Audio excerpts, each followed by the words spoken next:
Right now, somewhere in Europe, people are dying from the heat. Not dramatically, not all at once, just quietly. An elderly person whose body gives out, a construction worker who pushed too long, someone who ran out of water on a trail and sat down to rest. In Germany last summer, heat killed more people than floods, storms, and cold combined. In Spain, entire cities shut down at noon. In France, people slept in their cars just to sit inside air conditioning. And you are living through this with fans, refrigerators, cold showers, ice water, and buildings designed to keep heat out. Now take all of that away. No shade structures, no cold water, no way to store ice, no building to walk into, just open land, direct sun, and a body that needs to survive anyway.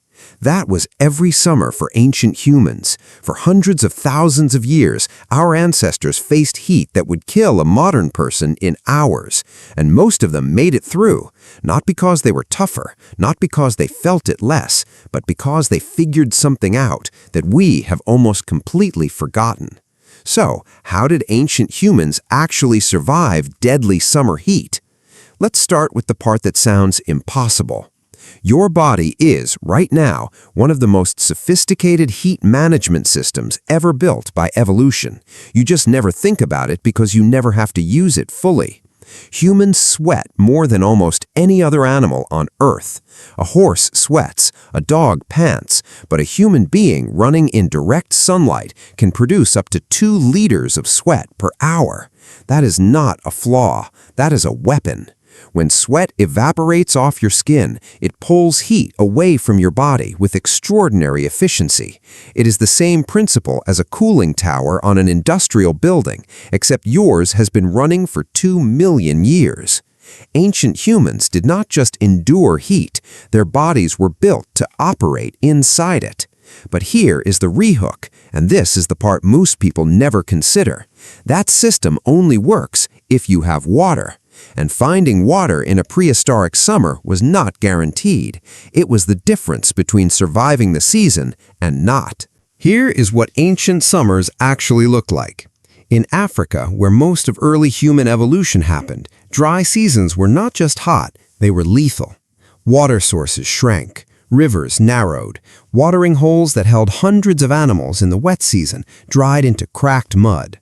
And every creature that depended on water, prey animals, predators, and humans, was funneled toward the same shrinking supply.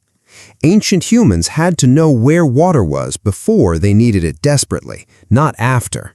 This is why researchers believe that cognitive mapping, the ability to hold a mental picture of a landscape, remember where water was last season, and plan a route accordingly, may have been one of the most important survival skills prehistoric humans ever developed. Not spear throwing, not fire making, water memory. Groups that could remember where a hidden spring was or which direction a river bent 2 days' walk away survived summers that killed groups who couldn't. But knowing where water was only solved half the problem. Getting there without dying on the way was the other half. And ancient humans solved that with something surprisingly simple.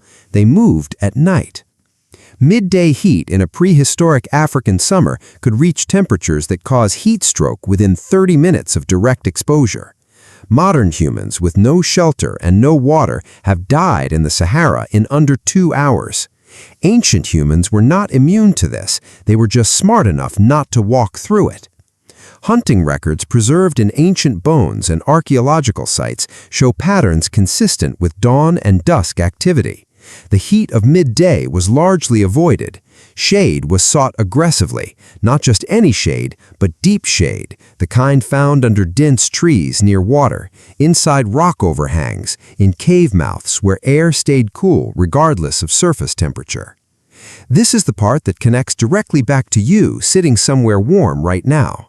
When you instinctively move toward shade, when you slow down in heat, when you drink before you feel thirsty, that is not laziness. That is 50,000 years of survival behavior running in your nervous system without you asking it to. Your ancestors taught your body to read heat. You just have so many tools to ignore it now that you rarely notice the lesson.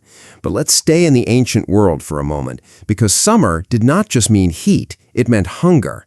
When water sources shrank, prey animals concentrated near them. That sounds like good news for hunters. In some ways it was, but it also meant that predators concentrated there too.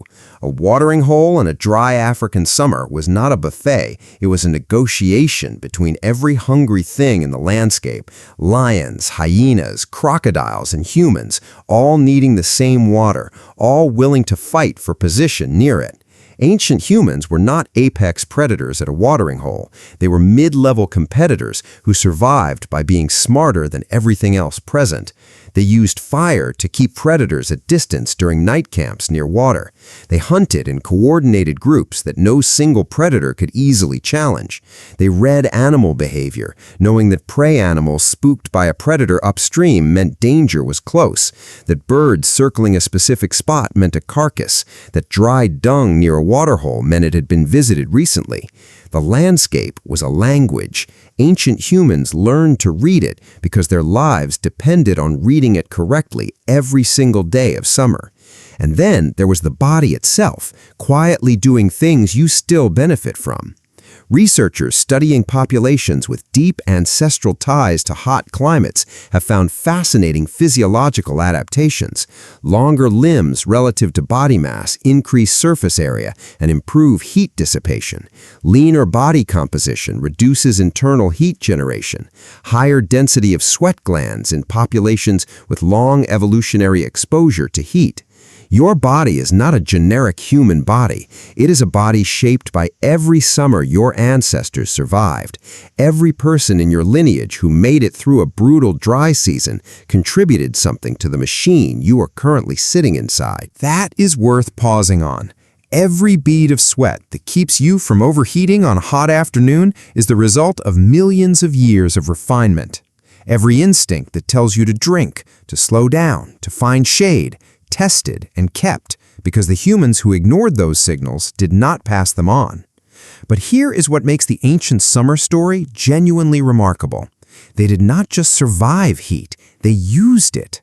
In the midday hours when predators rested in shade and prey animals stood motionless, conserving energy, ancient humans, with their unique ability to sweat continuously and sustain activity in heat, may have been the only large animals still moving. Researchers have proposed a hunting technique called persistence hunting. No ambush, no trap, just following an animal at a steady pace through midday heat until it overheats and collapses. A wildebeest or antelope cannot sweat the way a human can. It overheats, it slows, it stops. And the hunter who has been walking steadily for 2 hours in direct sun, sweating continuously, still has enough left to close the distance. Some indigenous groups in southern Africa still practice versions of this today. Ancient humans did not just survive summer. At their best, they turned it into an advantage. So, the next time Europe locks down at noon, the next time you stand in front of an open refrigerator just to feel cold air on your face, the next time you drain a water bottle in 30 seconds because you did not realize how thirsty you were, remember that your body already knows what to do. It learned a long time ago. In a landscape with no shade structures and no cold water, with predators at the waterhole and the midday sun turning the ground into something close to an oven, your ancestors did not just survive. They walked straight into the worst heat of the day, sweat pouring down their backs, and hunted. You have air conditioning. They had 2 million years of evolution and the stubborn refusal to stop moving.